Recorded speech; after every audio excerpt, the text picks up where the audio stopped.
की तरफ से यकीनन और मदद आएगी। रास्ते में कांटे होंगे तो यकीनन उन कांटों से और खाक और खून के दरियाओं से गुजरने से ही हम अपने ईमान को मजबूत भी करेंगे और अपने भरोसे को भी, और साथ ही साथ हमारे दिलो दिमाग में एक नया एतमाद पैदा होगा। तो मेरी आप तमाम से गुजारिश है कि आप बरसों से दो पार्टी को कबूल किए और आपने उनको अपना वोट और उनको सत्ता दी। आज मजलिस और बीटीपी गुजरात की जनता के सामने एक विकल्प के तौर पर, एक अल्टरनेट पॉलिटिकल प्लेटफॉर्म के तौर पर आपके दरमियान में आ रही है। इसीलिए मैं आपसे अपील कर रहा हूं, गुजरात की आवाम से अपील कर रहा हूं, मैं खास तौर से आदिवासी भाइयों और बहनों से, हमारे मुसलमान भाइयों और बहनों से, हमारे दलित भाई और बहनों से और खास तौर से हमारे ओबीसी भाई और बहनों से अपील कर रहा हूं कि आप इस विकल्प की सरपरस्ती करिए, इसकी आप तायीद करिए। ये एक जो पौधा हम गुजरात में लगा रहे हैं, ये सिर्फ इलेक्शन की हद तक नहीं है। सिर्फ इलेक्शन में कामयाबियां हासिल करने का हमारा मकसद सिर्फ नहीं है, बल्कि मकसद ये है कि यहाँ की गरीब आवाम को इंसाफ मिल सके, यहाँ के आदिवासियों को उनकी जमीनें उनसे ना छीनी जाए, किसी दलित और मुसलमान को किसी हुकूमत उन पर नाजायज जुल्म ना कर सके। और पूरी लड़ाई का मकसद ये है कि जो बाबा साहिब अम्बेडकर का बना हुआ संविधान है, जिस संविधान ने हम तमाम को हुकूक दिए, राइट्स दिए, उन राइट्स को हासिल किया जाए। और मैं आपसे ये बताने आया हूं कि याद रखिए, हमारे मुल्क भारत की जमहूरियत की तल्ख हकीकत ये है कि अगर आप ये चाहते हैं कि आपसे इंसाफ मिले, अगर कोई आदिवासी चाहता है कि शेड्यूल 5 का इम्प्लीमेंटेशन हो, अगर कोई मुसलमान ये चाहता है कि मुझे गैर जरूरी किसी झूठे इल्जाम में जेल में डालकर मेरी जवानी को सड़ा ना दिया जाए, अगर कोई दलित भाई हमारा ये चाहता है कि मुझे नक्सलाइट कहकर जेल में ना डाल दिया जाए, बल्कि बाबा साहेब अम्बेडकर के संविधान के तहत मुझे अपना हक मिले, तो याद रखो, सिर्फ नारे लगाने से, सिर्फ आंसू बहाने से, सिर्फ घुटन की जिंदगी गुजारने से या घर के दरवाजे और तनबियों को बंद करने से कोई आसमान से उतर कर या जमीन से निकलकर तुमको तुम्हारा हक नहीं देगा। भारत का संविधान आपसे ये कहता है कि अगर तुम हिम्मत वाले हो, अगर तुम्हारे सीनों में एक धड़कता हुआ दिल है, अगर तुम सिवाय अल्लाह के किसी से नहीं डरते, तो जमहूरियत में सालों सिर्फ वोट डालने वाले मत बनो, वोट हासिल करना भी अपना मकसद बनाओ। जिस दिन आप अपना वोट हासिल करेंगे, जब ये तमाम वंचित समाज अपना वोट हासिल करेंगे, तब जाकर हम बाबा साहिब अम्बेडकर ने संविधान में जिन 4 बातों का जिक्र किया था, जिसमें बाबा साहिब अम्बेडकर ने कहा था कि मैं तो संविधान बना चुका हूं, और बाबा साहिब अम्बेडकर ने कहा कि अब ये आदिवासियों पर, मुसलमानों पर, दलितों पर, ओबीसीयों पर मुनसिर है कि अगर वो अपने ख्वाबों को पूरा करना चाहती हैं तो तुमको जरूरी है कि मैं तुमको वोट डालने का हक भी दे रहा हूं और वोट हासिल करने का भी हक दे रहा हूं। भारत का संविधान, जो हमारे संविधान बनाने वालों ने हमसे क्या कहा कि अगर तुम लिबर्टी हासिल करना चाहते हो, आजादी हासिल करना चाहते हो, अगर तुम इक्वालिटी हासिल करना चाहते हो, मसावात हासिल करना चाहते हो, अगर तुम जस्टिस हासिल करना चाहते हो, इंसाफ, अगर तुम फ्रेटर्निटी हासिल करना चाहते हो, भाईचारगी, तो याद रखो तुमको अपने मुकद्दर के फैसले खुद करना पड़ेगा। और तुम अपने मुकद्दर के फैसले उस वक्त करोगे जब तुम एक सियासी ताकत बनोगे। तुम सियासी ताकत उस वक्त बनोगे जब तुम अपने वोट से अपने नुमाइंदों को कामयाब करोगे। और कौन तुम्हारे नुमाइंदे होंगे? जो कांग्रेस, बीजेपी और दूसरी पार्टी का नहीं होगा, बल्कि तुम्हारे ही दरमियान से तुम किसी एक दीवाने को या फिर तुम्हारी बहन को तुम जब कामयाब करोगे, वो जब तुम्हारे नुमाइंदे तुम्हारे वोट से कामयाब होकर गुजरात की असेंबली में जाएंगे तो उनकी जबानों पर ना मोदी का खौफ होगा, ना कांग्रेस का खौफ होगा, बल्कि उनकी जबानों पर तुम्हारी नाइंसाफियों की दास्तानें होंगी। उनकी जबानों पर इंसाफ की मुतालबा होगा। यही पैगाम देने के लिए हम आए हैं, यही पैगाम और हमारा मकसद एक ही है। इसीलिए आज हम छोटू भाई वसावा के साथ खड़े होकर उनसे कंधे से कंधा मिलाकर हम ये लड़ाई लड़ना चाहते हैं। मैं आपसे अपील कर रहा हूं कि आप ना सिर्फ इसमें साथ दीजिए बल्कि हमारे लिए दुआ करिए। और आपसे अपील कर रहा हूं, याद रखो, जमहूरियत में डरने से कुछ हासिल नहीं होता। जमहूरियत में सिर्फ खामोश बैठने से कुछ हासिल नहीं होता। याद रखो, जो सबसे ज्यादा आवाज लगाएगा उसी की आवाज सुनी जाएगी। जो रोएगा दुनिया उसको और दबाएगी। जो डर जाएगा इख्तिदार की कुर्सियों पर बैठने वाले उसको और डराएंगे।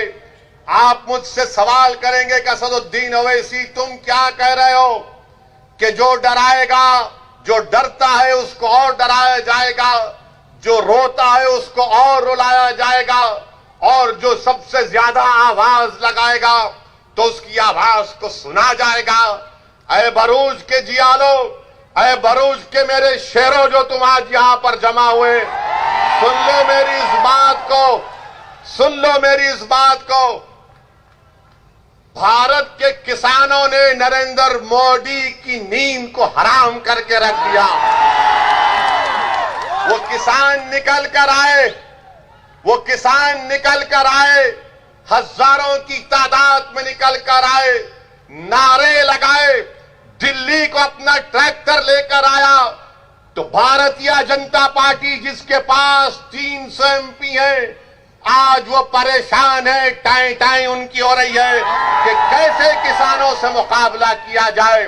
वही इत्तेहाद के मजाहरे, वही जमहूरियत के मजाहरे आपको गुजरात में करना पड़ेगा, क्योंकि नरेंद्र मोदी, बीजेपी जानती है कि संसद में, विधानसभा में इनके पास इतनी ताकत है कि जो लोग चुन कर जाते हैं वो गूंगे बन जाते हैं, जिनको वोट डालकर भिजाया जाता है वो अंधे हो जाते हैं, बहरे हो जाते हैं। इसीलिए जमहूरियत आपसे मुतालबा कर रही है।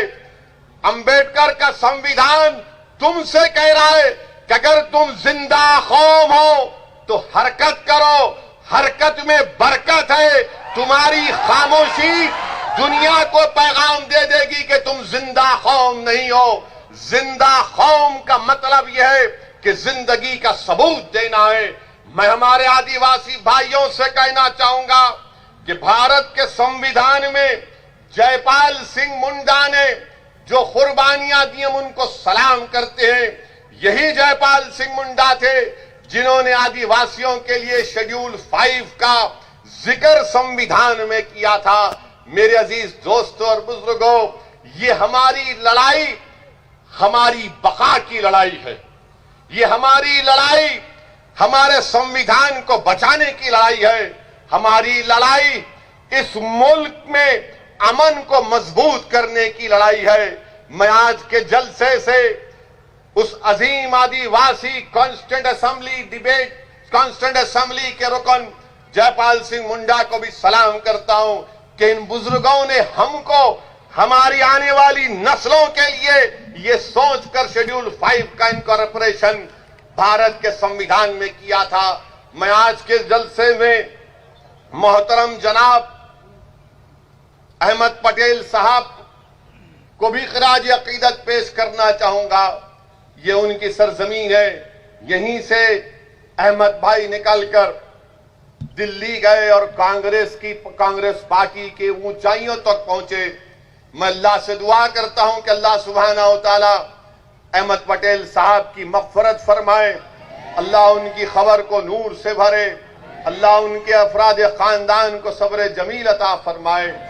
मैं यकीनन अहमद पटेल साहब से मेरे ताल्लुकात थे, मुखालिफत भी मैं उनकी करता था, मगर एक नेक आदमी थे और यकीनन उन्होंने बहुत कुछ किया है और मुझे यकीन है कि अल्लाह उनको उसका अजर आखिरत में भी देगा, उनकी खबर में भी देगा।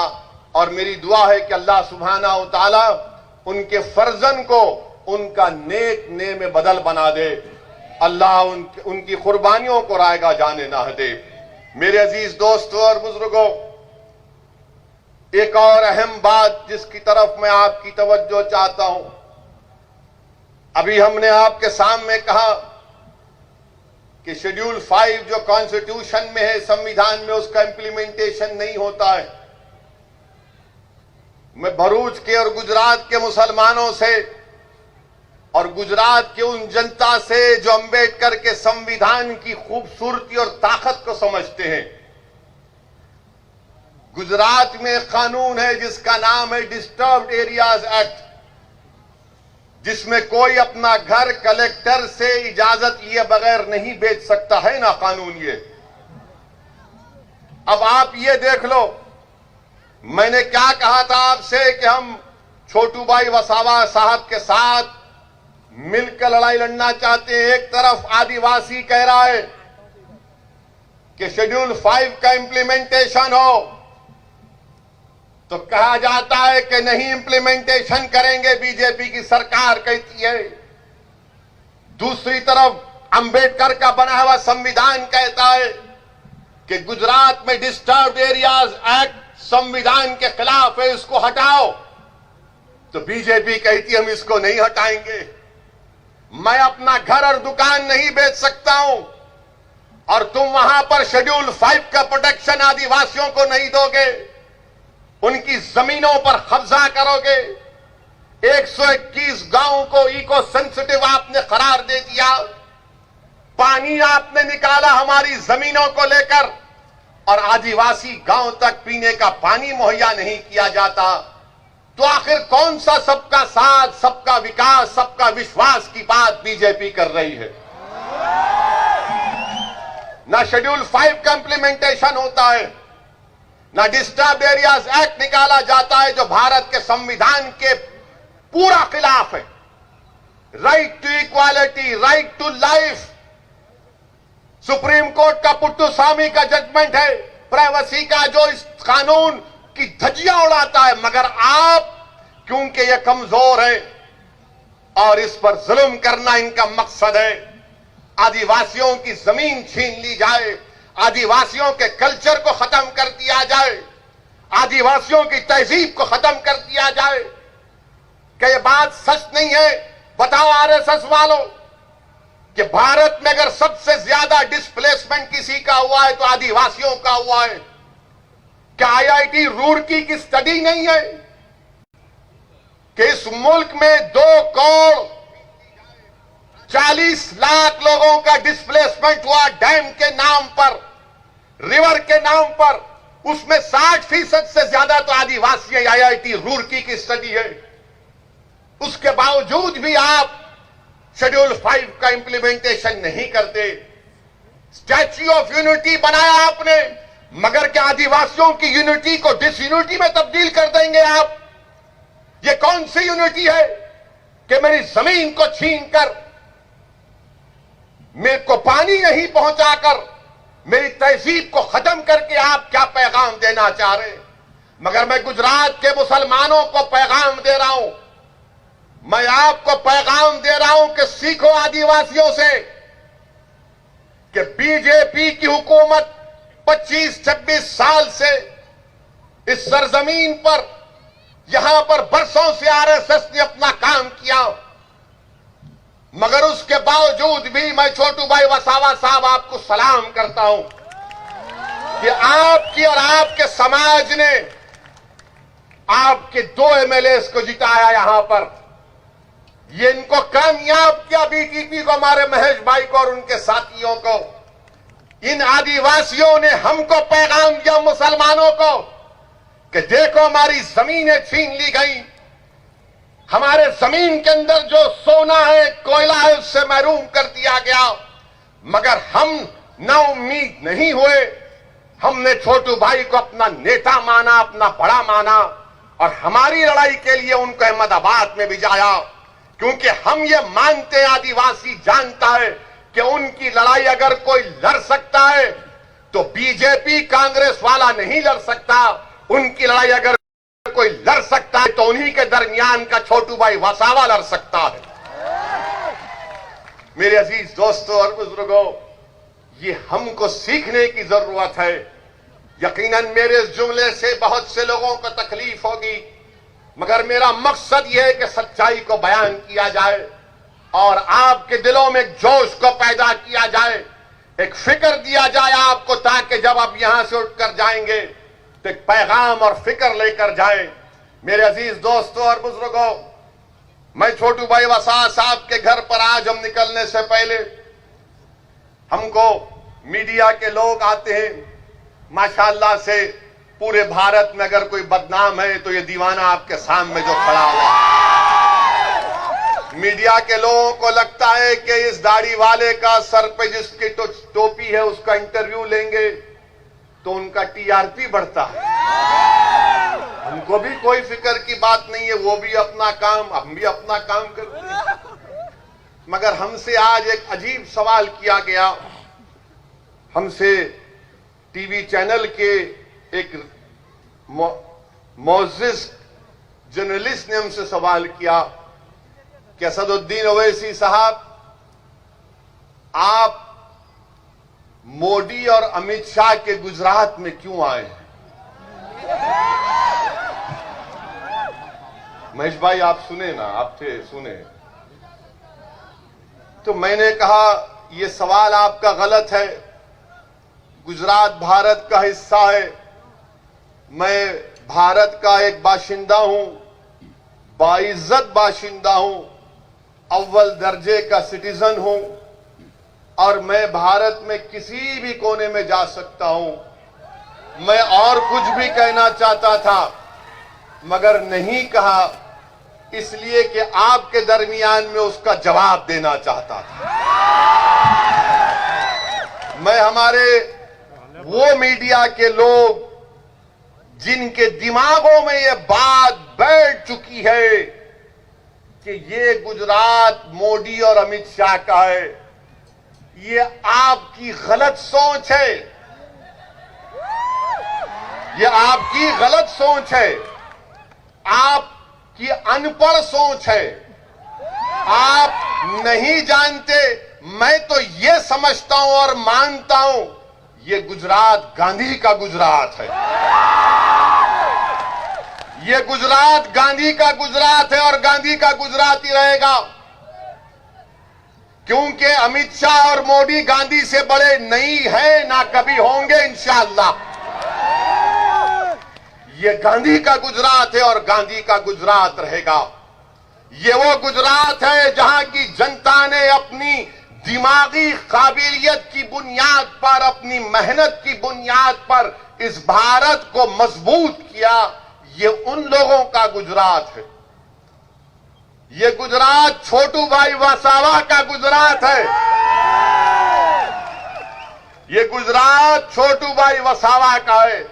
मगर अगर हर कोई ये कहेगा कि नहीं ये मोदी और अमित शाह का गुजरात हो गया, हां यहां से गए जरूर, बहुत से आएंगे चले जाएंगे, मगर गुजरात की पहचान तो गांधी से होगी ना। गुजरात की पहचान यहां के आदिवासियों से होगी। गुजरात की पहचान यहां की तहजीब और तमद्दुन से होगी। गुजरात की पहचान उन लोगों से नहीं हो सकती जो आजादी के बाद आए और आकर थोड़ा बहुत सियासत में काम किया। उनको जनता ने उनको वहां दिल्ली पहुंचा दिया। मगर मीडिया के लोगों, वो पूरा नहीं, थोड़े लोग, जरा हिस्ट्री पढ़ लो और कभी भी सवाल करने से पहले, खास तौर से मुझसे जब सवाल करेंगे एहतियात से। हम अच्छों को नहीं छोड़ते, क्योंकि मैं किसी के घर में मेहमान था, इसीलिए जरा अपनी खराब जबान को रोक लिया, वरना मैं जबान का बड़ा गंदा, इसलिए कहते ना कि ये हेट स्पीच देता, जहां जाता हेट स्पीच देता। मैं कभी भी ये नहीं कहा, ना मैं किसी मजहब के खिलाफ था, ना हूं और ना कभी रहूंगा इंशाअल्लाह ताला। मेरी लड़ाई भारत के संविधान में जो हमको हक दिया गया, उन हक हुकूक को हासिल करना है, और वही लड़ाई उस वक्त कामयाब होगी जब आप साथ देंगे। साबिर काबुलीवाला, असदुद्दीन ओवैसी गुजरात को अपनी अना की तस्कीन के लिए नहीं आए। इम्तियाज जलील, वारिस पठान अपनी मकबूलियत में इजाफा करने के लिए गुजरात को नहीं आए। हम गुजरात को इसलिए आए ताकि पूरा वंचित समाज एक हो जाए। इस वंचित समाज का एक्सप्लॉयटेशन, इस्तेसाल हो रहा है। मैं गुजरात को इसलिए आया हूं कि तुम्हारे दरमियान में मुझसे ज्यादा काबिल किसी को अल्लाह लीडर बना दे, जो सच्चाई के साथ गुजरात की विधानसभा के में जाकर गुजरात की विधानसभा के दरों दीवारों को इंसाफ का नाम लेकर उन दीवारों को हिला कर रख दे। ये मेरा मकसद है, ये हमारा पैगाम है। इसीलिए मेरे अजीज दोस्तों और बुजुर्गों, मुत्तहिद रहिए और मजलिस और छोटू भाई वसावा की बीटीपी पार्टी का साथ दीजिए। हमारा मकसद एक ही है कि ये जो दो पार्टियां गुजरात में चल रही हैं, ये मामू भतीजे की पार्टी है, कांग्रेस बीजेपी। ये मामू भतीजे हैं। तू मेरी पीठ खुजा, मैं तेरी पीठ खुजाता हूं। ये कांग्रेस वाले अब मीडिया हमसे एक बार सवाल किए कि कोई आपको बोलता बी टीम है, आप फुला करते। मेरे भाई, आप जानते हैं मुझसे बेहतर कि पिछले विधानसभा के चुनाव में कांग्रेस के जितने विधायक जीते थे, उसमें से 12 बीजेपी में भाग गए। मेरे से पूछ के गए थे, या छोटू भाई वसावा के पास बैठकर बातचीत करके गए थे। ये तो मोदी अमित शाह से पहले से मिले हुए थे। ये इनका अंदर का रिश्ता है, इनका अंदर का कनेक्शन है। कांग्रेस और बीजेपी ऐसा है ना कि 3G से 4G, ये दोनों उतना ही है। ये कभी अलग नहीं हो सकते, याद रखो आप मेरी बात को। गुजरात की जनता को आज एक विकल्प की जरूरत है। उस विकल्प और जो एक पॉलिटिकल वैक्यूम है, उस पॉलिटिकल वैक्यूम को हम पूरा करना चाहते हैं। बहुत से मसाइल हैं मुसलमानों के, आदिवासी के, दलित भाई और बहनों के, ओबीसी समाज के, मगर याद रखिए, अगर हर कोई जीत कर रूलिंग पार्टी में जाकर कूद जाएगा तो उन गरीबों का कोई फायदा नहीं होगा। मैं आपको बता रहा हूं कि अगर कोई ये समझता है कि मैं एमएलए बन गया, मैं रूलिंग पार्टी के साथ चला जाऊंगा तो मेरा कोई फायदा हो जाएगा, नहीं होगा। क्यों नहीं होगा? उसकी मिसाल तुम्हारे सामने छोटू भाई वसावा है। 7 बार के एमएलए, कई बार इनको एनकाउंटर करने का ऑर्डर निकला, जेल की सलाखों में डाला गया, मगर मैं फिर से आदिवासियों को सलाम करता हूं कि उन्होंने दीवार की तरह, एक शीश पिलाई हुई दीवार की तरह अपने लीडर का साथ नहीं छोड़ा और कहा कि सत्ता की जरूरत नहीं है। छोटू भाई वसावा और महेश भाई, तुम जाओ असेंबली में जाकर हमारी लड़ाई लड़ो।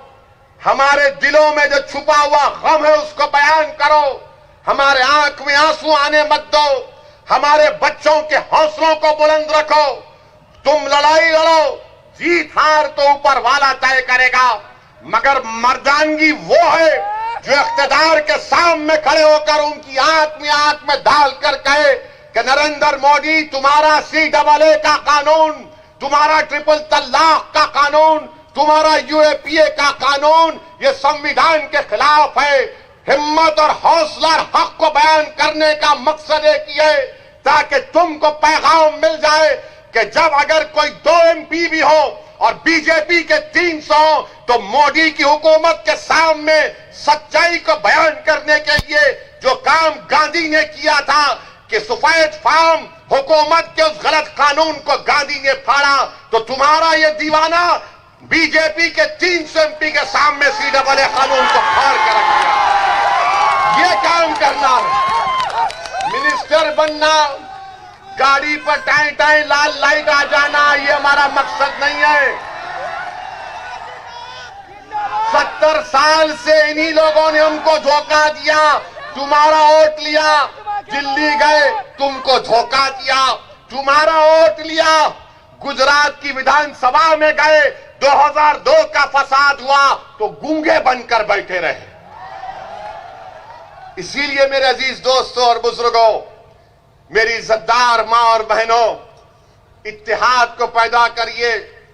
हां, इस बात को तैयार हो जाइए कि मेरे आज और छोटू भाई वसावा साहब के हमारे इस जलसे के बाद कल से तमाम के तमाम ये जितने दल्ले हैं, ये जितने चमचे हैं, ये जितना मुर्दार का इंसान का गोश्त खाने वाले गीबत शुरू करेंगे। तो देखो वो भड़काऊ भाषण दिया था, वो ऐसा बोला था। अरे याद रखो, मेरी तकरीर में एक पॉइंट भी कोई संविधान के खिलाफ नहीं है, ना है ना रहेगा। मैं थोड़ा बहुत कानून जानता हूं और कानून का लिहाज करना ये मेरी जिम्मेदारी है। कानून की इज्जत करना ये हम तमाम की जिम्मेदारी है। और वही कानून हमसे कहता है कि जब तुम आवाम के दरमियान में जाओ तो सच्चाई को बयान करो, अल्फाज को चाप कर बयान मत करो। ये हमसे नहीं हो सकता, ना कभी हुआ है ना कभी होगा इंशाअल्लाह ताला। अहम बात जो आपके सामने रखना चाहूंगा मेरे अजीज दोस्तों और बुजुर्गों, मजलिस के ताल्लुक से हम बिहार का इलेक्शन लड़े तो जैसा हम बिहार में गए सब शुरू हो गए, बैंड बाजा पार्टी शुरू हो गई कि देखो ओवैसी आया है, मजलिस आई है और मजलिस वोट काटेगी। हम 20 कैंडिडेट लड़े, 20 में 5 हमारे कामयाब हुए। और कहां से कामयाब हुए बिहार में? सीमांचल की सरजमीन से। बिहार में सबसे पसमानदा इलाका, बल्कि पूरे भारत का अगर कोई पसमानदा इलाका है तो सीमांचल का इलाका है। वहां की गरीब जनता ने हमको आशीर्वाद किया, हमको अपनी मोहब्बतों से नवाजा और हमको कामयाब किया। जब मजलिस के मुखालिफ लोग सीमांचल में मजलिस के खिलाफ पैगाम और मुहिम चला रहे थे तो वहां पर हमारी मां और बहनों से मुलाकात की और कहा उन मुखालिफीन ने कि मां तू किसको वोट देगी? तो उस मां ने कहा पतंग छाप को वोट देंगे। बोले कौन पतंग छाप? तो उस मां ने कहा जिसके सर पे गोल टोपी है उसको वोट देंगे। तो उन मुखालिफीन ने कहा अरे वो तो सत्ता में नहीं आएगा। तो उस मां ने कहा सुनो इस बात को, उसीलिए तो उसको वोट दे रहे हो, उसको सत्ता से मोहब्बत नहीं, उसको इंसाफ के लिए लड़ना है, उसको हमारी आवाज बनना है। ये काम आपको करना है। आपने सबको मिनिस्टर बनाया, मंत्री बनाया, संतरी बनाया, ये तमाम के तमाम कंत्री निकले। अब आपको मर्दों को भी जाना है, बहादुर मां और बहनों को वोट डालकर भी जाना है, जिनकी जबानों पर तुम्हारी नाइंसाफियों की दास्तान हो, जिनकी सोच और फिक्र में तुम्हारी तरक्की हो, जिनका जीना और मरने का मकसद तुम्हारी लड़ाई लड़ना हो। इसीलिए मैं आपसे कह रहा हूं कि जिस तरह बिहार की जनता ने मजलिस के 5 उम्मीदवारों को कामयाब किया, मेरी आंखें वो दिन देख रही हैं इंशाअल्लाह ताला। हम छोटू भाई वसावा के साथ गुजरात में इंशाअल्लाह ताला अपनी एक सियासी हैसियत को बनाएंगे और एक ताकतवर हैसियत को बनाएंगे यहां पे इंशाअल्लाह ताला। मेरे अजीज दोस्तों और बुजुर्गों, 20 सीट 5 हम जीते, 9 पर कांग्रेस और आरजेडी कामयाब हुए, 6 पर एनडीए कामयाब हुई। और वो 6 जो एनडीए कामयाब हुई, उनका जो कुल वोट था हमारे वोट से बढ़कर था। जब मैंने ये तमाम चीजें डाल दी तो ये लोग जो डरते हैं ना, जो मंजलिस की मुखालिफत क्यों करते हैं, वो इसलिए करते हैं कि वो हमेशा तुमको गुलाम बनाकर रखना चाहते हैं, तुमको डरा कर रखना चाहते हैं, तुमको खौफ दिलाकर रखना चाहते हैं कि अगर तुम हमसे हटकर किसी को और दोगे तो तुम्हारी जिंदगी को खतरा, अगर तुम हमसे हटकर किसी का साथ दोगे तो तुम्हारी मस्जिद को खतरा, अगर तुम हमसे हटकर किसी को और दोगे तो तुम्हारा जीना मरना या तुम्हारे इलाके में डेवलपमेंट नहीं होगा। मेरे भाई याद रखो मेरी इस बात को, मैं भी थोड़ा बहुत उलेमाओं के पैरों के पास बैठकर उनकी जबान से सुनाऊं कि जब हशर के दिन अल्लाह सबको जमा करेगा, जिसमें तुम और हम भी शामिल होंगे, उनसे पूछा जाएगा कि बताओ तुमने दुनिया में कितने दिन गुजारे। उन तमाम से पूछेगा रब्बे करीम, तो सब पुकार कर कहेंगे अल्लाह एक दिन गुजारा था हमने। और तुम उस एक दिन के लिए, तुम सिर्फ इस एक दिन के लिए डरोगे, तुम सिर्फ उस एक दिन के लिए इन बातिल ताकतों के सामने अपना सर को झुकाओगे, तुम सिर्फ एक दिन के लिए अपनी आंख में आंसू लाओगे उनके खौफ से नहीं। अगर एक दिन जीना है तो अल्लाह के खौफ से आंसू पैदा करो, अगर एक दिन जीना है तो हिम्मत से गुजारो, अगर एक दिन जीना है और जिएंगे एक दिन तो इज्जत से गुजारो, और इज्जत से गुजारो और इज्जत से जाएंगे इंशाअल्लाह ताला। मेरे अजीज दोस्तों और बुजुर्गों, ये इसलिए कह रहा हूं, ये इसलिए कह रहा हूं कि सोचो मेरी इस बात को, सोचो मेरी इस बात को, सोचो मेरी इस बात को। अब डरना किसी से नहीं है, जमहूरियत है, संविधान सबके लिए बराबर है। हां तकलीफ होगी, रास्ते में कांटे बिछाए जाएंगे, मसाइब का मुश्किलात का सामना करना पड़ेगा, मगर सुनो दीवानों, रसूलुल्लाह सल्लल्लाहु अलैहि वसल्लम के गुलामों सुनो, तुमने सुना होगा उलमाओं की जबानों से कि कमली वाले ने कहा था कि सबसे ज्यादा मुझे सताया गया है, उसके बाद किसी को इतना नहीं सताया जाएगा। मेरे अजीज दोस्तों और बुजुर्गों, अपनी हिम्मत और हौसलों को बुलंद रखो। क्या तुम नहीं देखते कि हमारी तारीख में ऐसे ऐसे वाकयात हैं, तारीख के किताबों में, सीरत की किताबों में वाकयात हमारे सामने हैं। हजरत बिलाल को गरम गरम रेत पर पत्थर रख दिया जाता था, और जब अल्लाह ने उनको इज्जत दी, कैसे इज्जत दी, कहा कि आका ने फरमाया कि बिलाल काबे की छत पर खड़े हो जाओ और आजान दे। ये होता है मसाइब और मुश्किलात से गुजरना पड़ेगा, और वही लोग कामयाब होते हैं जिनमें एतमाद होता है, जिनमें भरोसा होता है, जिनमें हिम्मत होती है। और हमको और आपको यही काम करना है। मैं हमारे बुजुर्गों से अपील करूंगा, जो मेरी गुफ्तगू को बहुत ज्यादा पसंद नहीं करते, मगर मैं हमारे बुजुर्गों से हाथ जोड़कर अपील कर रहा हूं कि आप इन बच्चों का मुस्तकबिल अपनी जवानी जैसा तुमने गुजारने दोगे।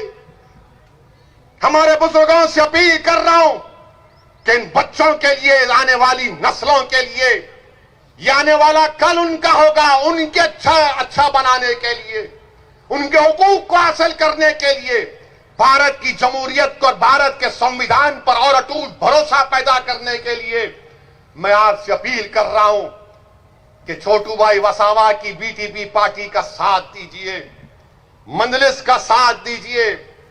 ये तो शुरुआत हुई है गुजरात से, अभी यहां से हम शुरू करेंगे। अभी तो पहला कदम नहीं पड़ा और दुश्मन कांपना शुरू कर दिया।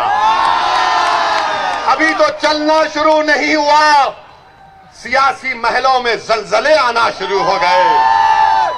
अभी तो दौड़ना शुरू नहीं किए तो मातम शुरू हो चुका है। ये गुजरात से जाएगा, गुजरात कवर करेगा इंशाअल्लाह, राजस्थान भी जाएंगे इंशाअल्लाह ताला। राजस्थान भी जाएंगे। वहां पर धोखा किसने दिया छोटू भाई वसावा को? किसने दिया? आपको मालूम क्या किया कांग्रेस और बीजेपी ने, मामू भतीजा पार्टी ने? आज से इनका नाम मामू भतीजा पार्टी। कंफर्म? बस लॉक कर दिया जाए, इसको लॉक कर दिया जाए। तो मामू भतीजा ने क्या किया? छोटू भाई वसावा का चेयरमैन बनना था क्या महेश भाई? तो इनको लगा कि आदिवासी बनेगा, आदिवासी पार्टी का बनेगा। तो मामू भतीजे बोले मामू पुकारा भतीजा, दोनों गले मिल गए, लपट के रोए, बोले नहीं नहीं हम दोनों एक हैं, ये गंदा है, इसको नहीं बनाएंगे। धोखा दिया, धोखा दिया। और एक चेयरमैन की सीट के लिए, एक चेयरमैन की सीट के लिए सोचो इनके दिलों में कितनी नफरत भरी होगी। सोचो ये क्या आपको ताकतवर बनाएंगे। इसीलिए कह रहा हूं कि हमको गुलाम बनाकर रखना चाहते हैं। मैं आपसे कह रहा हूं कि आप मंजलिस का, बीटीपी पार्टी का साथ दीजिए। गुजरात की सियासत में एक नई तारीख हम रकम करेंगे। कल तक जो लोग एक टेबल पर, एक कुर्सी पर पैर पे पैर डालकर हमारे मुकद्दर का फैसला करते थे, आज एक और कुर्सी उसके सामने पर रखी जाएगी। उसमें महेश भाई और बैठेंगे और बैठ कर कहेंगे ए रुक जाओ साहिब, एक और कुर्सी डालो, साबिर भाई तू भी बैठ। तो साबिर काबुली वाला और महेश भाई बैठकर उस साहिब की आंख में आंख डालकर बोलेंगे अब ये काम तुमको करना है, हम तुमको ऑर्डर दे रहे हैं, तुम ऑर्डर नहीं दे सकते अब हमको। ये जमहूरियत में होगा, वो दिन आएगा इंशाअल्लाह ताला। हो सकता है कि मेरी जिंदगी में आए, मगर आएगा इंशाअल्लाह ताला। मुझे अपनी जिंदगी का भरोसा नहीं है, मैं कब चला जाऊं, कब बुलावा आ जाए, मगर जब तक अल्लाह मुझे इस दुनिया में जिंदा रखेगा मैं ये बात करता रहूंगा। गरीब और मजलूमों के इंसाफ का मुतालबा करता रहूंगा। मैं ये नहीं देखूंगा कि भारत के संसद में किसी इख्तिदार की कुर्सियों पर बैठने वाले वजीर आजम के पास 300 सीट है। मैं ये देखूंगा कि क्या मेरे दिल में इन गरीबों की मोहब्बत है या नहीं। मैं उसी को बुनियाद बनाकर हमने हमेशा आपको बयान करते गए, सच्चाई को बयान किया और ये करते रहेंगे।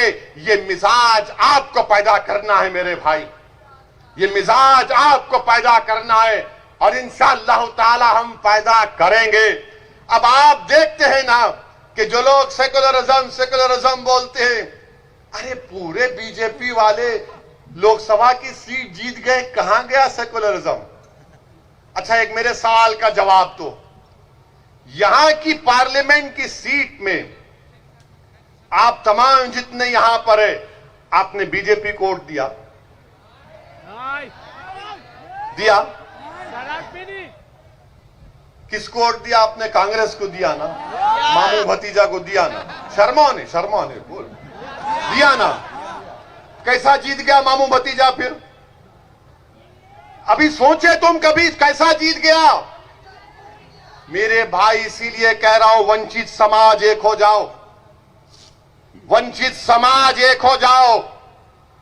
तुम्हारे वोट की अब अहमियत को जताना है तो छोटू भाई वसावा का हाथ पकड़ लो। पकड़ लिया नहीं, दिल में मोहब्बत भी पैदा करो। ये सिर्फ सियासी मोहब्बत नहीं बल्कि दिल में मोहब्बत पैदा होना चाहिए, क्योंकि देखने वाला देखे कि हां ये मुसलमान गुजरात का जब किसी का हाथ थामता है तो सिर्फ हाथ नहीं बल्कि अपने दिल को उनके दिल से मिला देता है, अपनी सोच को उनकी सोच से मिला देता है और एक होकर हमको अपने हक के लिए लड़ना है। और मेरे भाई, आखिर में मैं आपसे अपील कर रहा हूं कि ये किसान भाइयों के लिए दुआ फरमाइए, किसान भाइयों के लिए दुआ फरमाइए। इनके मुतालिबात हक बजानिब हैं। हम भारत के प्रधानमंत्री से भी कहेंगे कि नरेंद्र मोदी ने कहा कि मैं गरीबी से ऊपर आया हूं।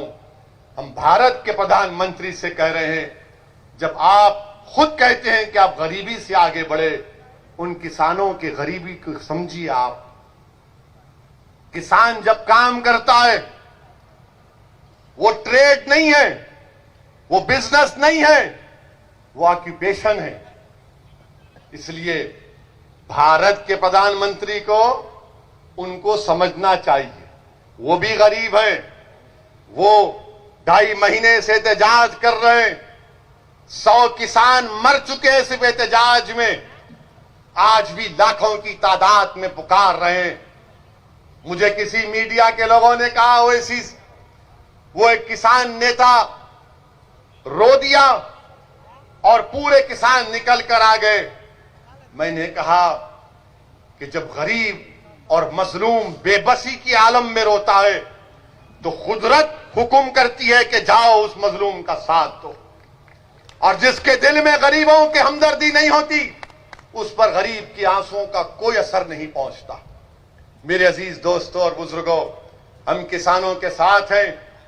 ये अन्नदाता हैं, ये हमको खाना खिलाते हैं, ये मेहनत करते हैं, खेत में जाते हैं, बंजर जमीन को वहां पर उसको नरम करके बीज बोते हैं, फसल को उगाते हैं और पूरे भारत के दस्तरखानों पर खाना खिलाते हैं।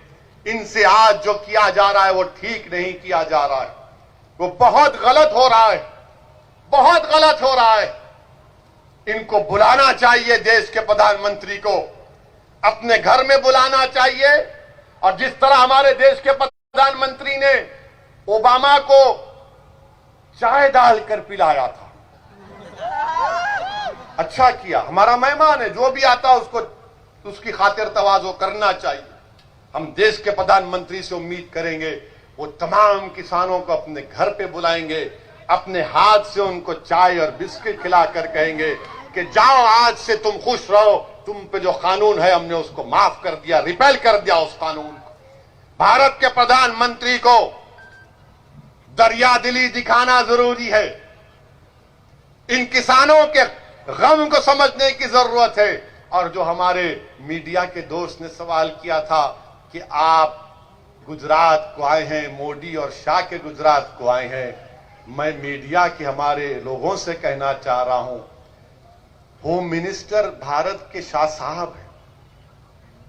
1 साल में दिल्ली में लॉयर्स का, वकीलों का एहतजाज हुआ, पुलिस को मारे, वहां पर झगड़ा हुआ, CAA का प्रोटेस्ट हुआ,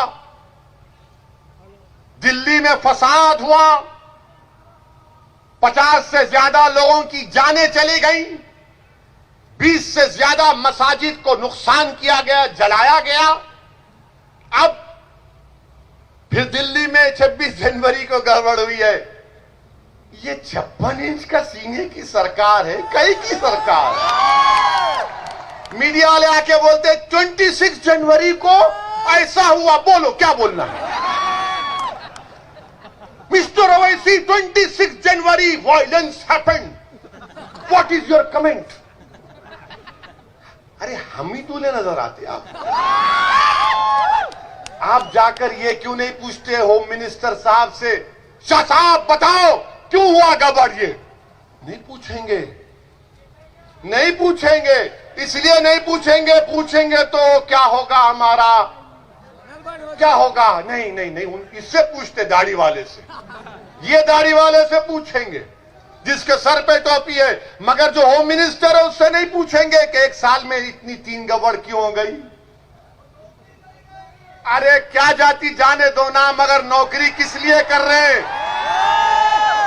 नौकरी तो सवाल पूछने के लिए कर रहे हैं ना, मगर ये मीडिया वाले भी जानते हैं मार्च के बाद इनकी पूरों की नौकरियां जा सकती, क्योंकि देश में इकॉनमी नहीं है, बड़े बड़े टीवी चैनल अखबारात में पैसा नहीं है तनख्वाह देने के लिए। उनको देखो सर हिला रहे हैं, सही कह रहा है, बोल रहे हैं, वो जानते हैं बहुत से मीडिया के लोगों की नौकरी जाने वाली है मार्च के बाद। अब आप बीजेपी से पूछेंगे क्या हो रहा है देश में, तो बोलेंगे तुमने देखा नहीं मोदी जी ने क्या कहा। मोदी जी ने कहा कि मित्रों जीडीपी बढ़ रहा है,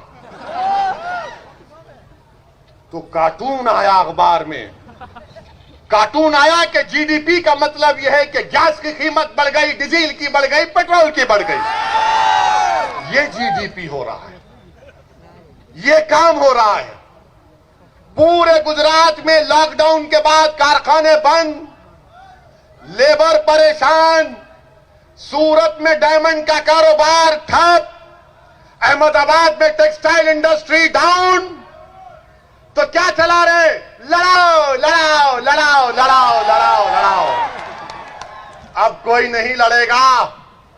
अब इंशाअल्लाह ताला वंचित समाज जान चुका है कि आज हमारा इस्तेसाल किया जा रहा है। इसीलिए मेरी आपसे अपील है, मुत्तहिद रहिए।